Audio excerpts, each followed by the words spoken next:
Plastik itu sebenarnya tidak jahat gitu. Jadi Oh. tuh cuma penggunaannya aja yang salah.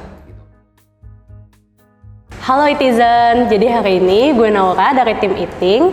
Hari ini kita pengen bahas nih mengenai permasalahan plastik, terutama plastik yang ada di laut.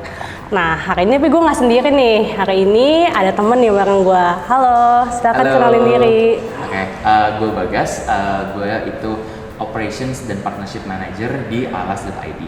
Alas itu adalah sebuah layanan kotak makan yang bisa dikembalikan gitu. Jadi untuk mengurangi sampah sekali pakai. Oke, menarik banget nih ya kemasan makanan yang bisa dibalikin. Gimana sih Kak menurut Kakak permasalahan plastik yang ada di Indonesia? Kan kita pasti udah banyak banget ya fakta mengenai sampah plastik yang dibuang di lautan berapa juta ton gitu kan, banyak banget. Mungkin aku pengen itu dulu ya, kayak straighten things out gitu ya. Oke. Sebenarnya aku tidak terlalu suka kalau bilang itu sampah plastik specifically gitu. Oke. Kenapa nggak mau kayak gitu? Karena sampah plastik itu sebenarnya tidak jahat gitu. Jadi tuh cuma penggunaannya aja yang salah gitu. Banyak plastik kita itu yang dipakai hanya sekali pakai, hanya cuma buat kayak misalnya kalau ke Indomaret gitu, Ya, itu betul. ke supermarket gitu ya, beli makanan gitu, beli makanan ringan, terus nanti pakai plastik, terus nanti plastiknya dibuang. Oh, Gitu kan? iya betul banyak kayak banget yang kayak gitu. Nah, itu sih yang sangat berpengaruh gitu. Makanya itu kenapa sampah-sampah kita tumpuk itu gara-gara mereka itu gitu. Iya, Karena betul. gara-gara sampah-sampah plastik yang seperti itu gitu. Sebenarnya itu plastik tuh bagus gitu dalam segi bisnis gitu. Kayak misalnya dia itu sangat murah, durable, tahan banting gitu kan, Ya, segala betul. macam gitu. Waterproof gitu ya. Yes. Jadi sangat bagus, tapi hanya pemakaiannya aja yang harus diatur gitu. Nah iya, memang kalau di Indonesia itu sampahnya sudah banyak banget gitu. Apalagi dengan linear ekonomi gini kan, jadi orang itu hanya membeli, memakai, langsung dibuang gitu. Dan itu juga gara-gara di Indonesia ini tidak ada peraturan yang sangat ketat gitu untuk permasalahan sampah gitu. Jadi kalau misalnya di Jerman gitu atau di Eropa, negara-negara Eropa yang lain gitu, mereka itu didenda gitu. Kalau misalnya sampahnya itu terlalu banyak. Sampah Jadi, plastik atau sampah keseluruhan gitu? sampah keseluruhan sih kalau nggak salah, aku belum pernah ke Jerman. Oh, sih. iya. Tapi kayak pernah dengar Nanti gitu kita ya. masukin faktanya ya. Iya siap. Oke, nah kayak gitu. Jadi kayak mereka didenda gitu kalau misalnya melebihi kapasitas yang boleh mereka buang. Gitu, Oh, kayak I see. Nah, itu sih makanya mereka mulai tuh berpikir ada beberapa supermarket atau enggak mungkin botol bir yang ada di Jerman itu, kalau beli dari supermarket itu sebenarnya bisa dikembalikan, dan kalau dikembalikan itu dapat uang kita. Oh, Kayak gitu. oke. Jadi kayak ya itulah beberapa solusi yang bisa dieksplor gitu. Nah ya kalau di Indonesia kan nggak ada gitu peraturan seperti itu gitu. Jadi ya memang sih memang harus banyak kolaborasi dari pemerintah, swasta, dan juga masyarakat. Oke, bener banget sih. Soalnya kalau di Indo tuh paling kayak kantong plastik berbayar. Udah gitu doang ya, nggak ada tuh denda-denda karena Iya. plastik gitu ya. Iya. Oke, berarti emang banyak banget nih tantangan yang dihadapi ya, mulai dari pemerintah, kita juga masyarakat harus ikut berkontribusi. Tapi kalau menurut kakak sendiri tuh tantangan yang sesungguhnya asik kan kayak plastik itu sebenarnya tidak jahat ya. Berarti bukan salah plastiknya. Nah, tantangan yang sesungguhnya tuh berarti apa nih Kak? Kalau dari Tantangannya kakak? itu lebih ke apa ya namanya, edukasi sih, edukasi dan juga pengetahuan gitu.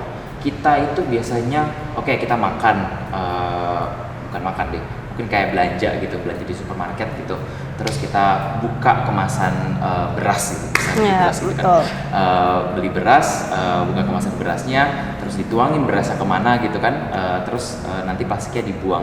Nah, pembuangan ini nanti kan akan ditumpuk di TPA atau tempat pembuangan akhir. Iya, gitu kan. betul. Nah, kita secara tidak sadar kita kayak merasa kayak sampahnya udah hilang, gitu kan? Kayak sampahnya udah hilang, terus bukan masalah gua lagi. gitu loh. Betul, ya kan? betul banget. Nah itu, jadi kayak mereka nggak tahu sebanyak apa sampah yang sudah diproduksi oleh satu orang doang gitu. Dan dalam Gitu. 1 hari doang. Yes. betul. Nah kayak gitu. Waktu itu aku mau share sedikit nih. Jadi waktu itu aku pernah ke Bekasi, itu Bantar Gebang gitu. Bantar Gebang itu terkenal itu tempat pembuangan akhirnya ya, TPA-nya. Agak lucu juga sih sebenarnya, kayak semua sampah di Jakarta Betul. itu dibuang di Bantar Gebang, which is di Bekasi. Jadi nggak tapi ada beneran lahan untuk semuanya di ya? Jakarta, ya. Oh. Nggak ada lahan untuk di Jakarta untuk membuang sampah gitu. Malah semuanya dibuangnya ke Bekasi. Belum sampah orang Bekasinya. Iya. Makanya ada julukannya Bekasi Fobiknya. Waduh. Ini udah mulai beda. Iya. Oke. Oke. Ya kayak gitu. Ya pemerintah itu belum punya peraturan yang strict gitu ya, Ya, untuk betul. masalah makanan gitu ya. Jadi ya itu edukasi. Jadi mereka harus tahu seberapa banyak sampah mereka yang sudah diproduksi gitu dalam sehari, dalam 1 orang aja gitu. Itu sudah sangat banyak gitu. Betul. Nah itu sih sebenarnya tantangan yang paling besarnya ya, edukasi itu sih. Edukasi itu ya. Kalau menurut kakak sendiri, sumber dari sampah-sampah yang biasanya kita hasilkan itu paling banyak tuh dari mana sih? Justru sampah organik sebenarnya ya. Yes, sampah-sampah makanan gitu. Ketahuan nih siapa yang nggak ngabisin makanannya kan. Gitu. Nah itu jadi banyaknya itu sampah-sampah organik. Nah baru kedua itu ya sampah-sampah yang apa ya namanya? Yang mensupport makanan sampah organik ini gitu. Yang mensupport sampah organik ini. Jadi kayak misalnya kemasannya, makanannya. Kemasan makanannya. Gitu. Jadi ya itu sih yang paling banyak sih. Oke, berarti yang paling banyak itu si sampah organiknya dan sampah kemasannya. Iya, kemasannya. Ya, apalagi sekarang tuh kan trennya tuh online delivery ya, kayak GoNeat ya, atau GR something ya. Itu kan dan masih banyak lainnya ya. Dan apalagi mereka juga menawarkan diskon-diskon yang fantastis banget, yang pastinya orang pengennya ya udah daripada gue beli langsung, mending gue online delivery aja dan lebih mudah. Tapi sayangnya online delivery sekarang itu banyak banget ya, kayak misalkan misalkan cuma kopi 1 cup aja, itu belum wadahnya, belum plastik luarnya, banyak banget kan menghasilkan plastik, dan terutama kakaknya nggak mau nyebut sampah plastik tadi, jadi menghasilkan plastik. Menghasilkan sampah sekali pakai. Oke. Gitu. Kita sekali pakai bilangnya. Oke, plastik sekali pakai berarti ya, sampah plastik. Sampah sekali pakai. Nggak pakai plastik. Oh ya, oke, siap. Gitu. Sebenarnya tuh aku kayak berangan-angan kayak dulu lagi gitu, kayak misalnya tahun 2000-an gitu waktu aku masih kecil gitu. Okay. Masih kan nggak sih kalau misalnya beli teh botol gitu atau Coca-Cola gitu, itu kan pakai kayak kaca ya, botol kaca, terus dibalikin lagi ke abangnya. Yes, betul. kayak gitu. Itu kan kayak gitu kan sebenarnya udah exist gitu di Indonesia gitu. Dan zaman dulu memang itu sudah menjadi lazim gitu. Yeah. Nah sekarang sih dengar-dengar itu ada kotak makan packaging yang bisa dikembaliin. Packaging makanan. Packaging makanan yang bisa dikembaliin. Apa tuh? Namanya aku baru tahu. Alas. Jadi begini ya. Oke, jadi gimana tuh alas? Coba dijelasin deh Kak. Oke, jadi alas itu adalah sebuah layanan kotak makan yang bisa dikembalikan. Nah, jadi kalau misalnya pesan dari Go, food, eat, kayak gitu. Itu kita bisa minta ke merchant-nya untuk memakai kotak makan itu. Gitu. Unik banget ya. Emang terbuat dari apa nih? Boleh lihat gak? Boleh. Oke. Ini ada. Bawa ya, bawa. Ada bawa. Oke, boleh. Oke. I see. Gimana first impression-nya? Coba lihat dulu. Oh ini S. Oh ada ukurannya dong guys, lucu banget nih. Ada ini S, yang ini M, ini L. Lucu banget. Oh, aku pikir dia tadi kayak keras gitu, ternyata ini terbuat dari apa ya? Enggak. Dari silikon, jadi bawahnya itu silikon sama yang depannya itu plastik PP gitu. Tuh, plastik itu tidak jahat. Yang penting penggunaannya dibatasi. Yes. Coba aku mau buka. Oh, lucu banget. Oh, ini bisa diginin ya? Yes. Oh, ya. Nah, makanya itu. Bisa ini guys, jadi lebih dalam dia. Jadi kalau misalnya udah selesai makan ya, itu masalahku sih sebenarnya sih. Kayak aku tuh sering banget tuh kayak bawa bekal gitu tadi malam gitu. Dan kalau misalnya sudah selesai gitu ya, itu dimasukin ke tas kan. Terus sendoknya kan dimasukin juga gitu. Yeah. Terus kayak kalau jalan gitu suka krotok gitu kan. Oh, ini enggak ya? Enggak, Ini. makanya itu. Ya, betul. Dia. Dan ini juga kayak bisa nyelip ke buku-buku gitu nggak sih? Nah itu. Oh, nanti kalau udah selesai diinin lagi ya, tinggal diginiin. Yes. Kayak gini ya?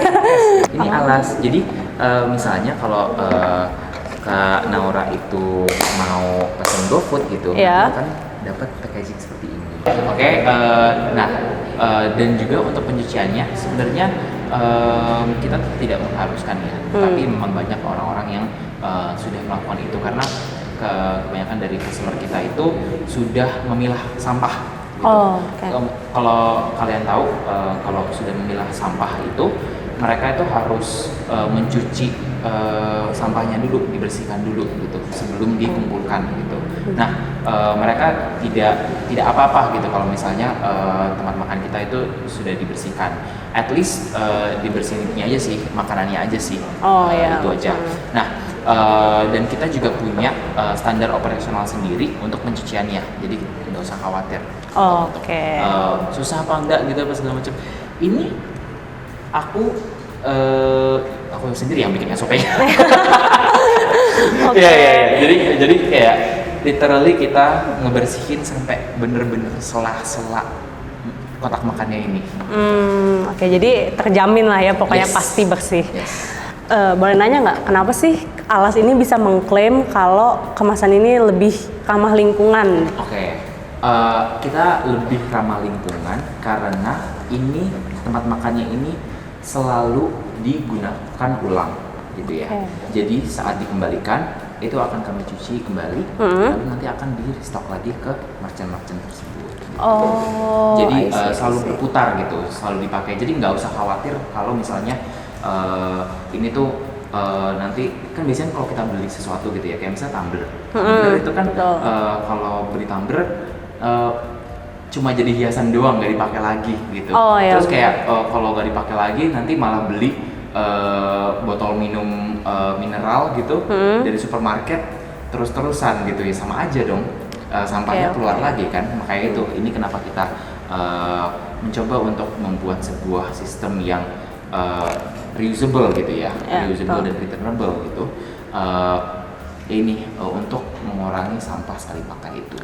Oke, menarik banget ya guys konsep returnable ini. Kayak jujur gue sendiri juga baru denger sih konsep makanan, bukan baru denger, kayak sebenarnya ada yang tadi gue sebut di film-film gitu, gue suka lihat. Tapi kalau di Indo jujur gue baru denger ini, makanya pas dengar ada Alas gue kayak oh sistem ini tuh ada ya di Indo juga gitu.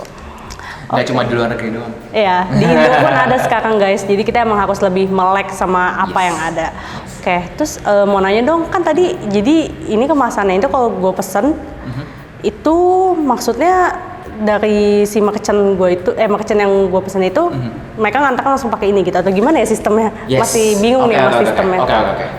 Jadi kalau untuk memakai sistem ini itu bersifat membership sih. Jadi harus daftar dulu, terus membayar deposit gitu ya. Depositnya nggak gede kok. Oh gitu. Sekian. Iya. Bisa dicek di software-nya Alas ya. Oh ya. Oke. Nah itu setelah membayar deposit nanti akan diberikan user ID. Nah user ID-nya ini yang akan dipakai untuk memesan di merchant-merchant tersebut gitu. Untuk saat ini kita udah punya 15 merchant di Jakarta. Oke. Sebenarnya juga bisa itu sih kalau take away gitu. Take away juga bisa. Jadi kalau misalnya datang gitu terus kayak iya mau beli bakso gitu. Terus yaudah nanti kasih aja user ID-nya nanti langsung gitu. Langsung dapat. Oke, tapi ini berlakunya untuk di 15 merchant yang tadi udah Yes. kerja sama bareng Yes, Alas ya. yes, yes, Oke. Ya, semoga makin banyak ya supaya Amin. Target supaya kita itu ya, tahun ini. supaya makin banyak lah kita bisa pakai returnable Iya. packaging ini. Sebenarnya ini nggak cuma ramah lingkungan aja ya. Menurut gua ini sebuah sistem reusable ini itu juga membuat pekerjaan baru, lapangan pekerjaan baru. Oh. Jadi oke. sebenarnya sustainability itu nggak cuma di lingkungan aja, tapi juga economic development gitu ya, kayak kelestarian lingkungan, Oh, gitu, iya, kelestarian benar-benar. laut, gitu Iya, kan. betul. Banyak sustainability itu banyak apa ya namanya faktor-faktornya Ya, gitu. ruang lingkupnya ya Yes, banyak. ruang lingkupnya itu banyak banget. Nah, dengan adanya sistem-sistem reusable ini, kita membangun bisnis-bisnis baru, kayak misalnya bisnis-bisnis yang pencucian gitu ya, Oh, pengembalian iya. gitu. Oh, iya, kayak betul-betul. Waktu itu kita pernah ada ya sedikit hujatan ya dari netizen gitu Oh, ya. oke. Gimana Jadi, tuh? Ini oke. mulut netizen ya. Ya. Jadi tuh kita itu kan sistemnya kan pengembalian ya. Ya, Jadi kayak bisa betul. dikembalikan gitu ya kotak makannya. Nah, mereka mikir ya sangat logis sih Ya. pemikirannya gitu. Jadi logistiknya itu akan 2 kali. Berarti polusinya akan 2 kali kan. Oh, carbon footprint ya, jejak Yes. karbonnya karena Jejak karbonnya pas apa? ngambil dan pas ngembaliin Yes, gitu ya. yes, Oke. bener-bener. Iya, logis sih sebenarnya. Ini benar juga ya. Benar-benar gimana tuh Iya, Kak iya. terus? Nah, makanya itu kenapa kita sekarang sudah bekerja sama dengan Quest Bike Messenger Service. Oke. Jadi itu mereka itu adalah sebuah logistik company yang berbasis sepeda. Gitu. Jadi literally kita cuma yang keluar karbonnya itu adalah manusia. Gitu. Jadi menurutku kayak sebuah bisnis model bisnis sustainable ini, model bisnis returnable ini dan reusable ini itu sangat apa ya, sangat bagus gitu untuk kedepannya, untuk masa depan gitu. Kita sudah memberikan lapangan pekerjaan yang baru dan juga mengurangi sampah sekali pakai juga. Iya, Gitu. Jadi betul. kayak double untungnya gitu. Oke, nice banget sih ya. Ini bagus banget ya, emang benar-benar sebuah solusi yang sangat menarik dan bisa dibilang baru untuk di Indonesia. Jadi misalnya kalau Kak Naura itu misalnya tinggalnya di Jakarta Utara gitu, gimana? Dan kita sebenarnya training hub kita itu di Jakarta Selatan gitu, itu juga bisa gitu. Jadi mereka akan pick up. Untungnya juga ini kan udah selesai ya, Ya, udah betul. dihabisin ya, nggak dibuang kan, Ya, gitu kan? betul. Nggak dibuang kan, jadi kayak maksudnya tempat makannya sudah bersih gitu dan tidak ada makanan-makanan sisa lagi. Jadi kalau dikembalikan itu juga bisa tidak harus langsung ke cleaning hub kita. Ini khusus untuk host seperti saya, apakah ada diskon nih kalau mau daftar ke membership? Oke, mungkin aku ajukan dulu ya ke CEO-nya dulu ya. Oh ya. Ya. Gimana Ibu CEO, boleh? Ya di sini. Lagi di Bali CEO-nya. Ya, nanti pas ibunya nonton langsung, aduh. Oke, jadi menarik banget ya kalau misalkan Itizen tertarik juga, atau misalkan kalian lagi main ke Jakarta atau bahkan memutuskan untuk pindah ke Jakarta dan pengen banget pakai ini, bisa banget ya akses informasinya di Instagramnya alas.id dan website-nya juga. Website-nya apa tuh? alas.id juga. Oke, nah gampang diingat website Yeah. dan Instagram. Oke, kalau teman-teman netizen semua suka sama video ini, jangan lupa like, comment, share video ini ke semua teman kalian, dan subscribe channel Eating. See you on next video. Dadah! Dadah.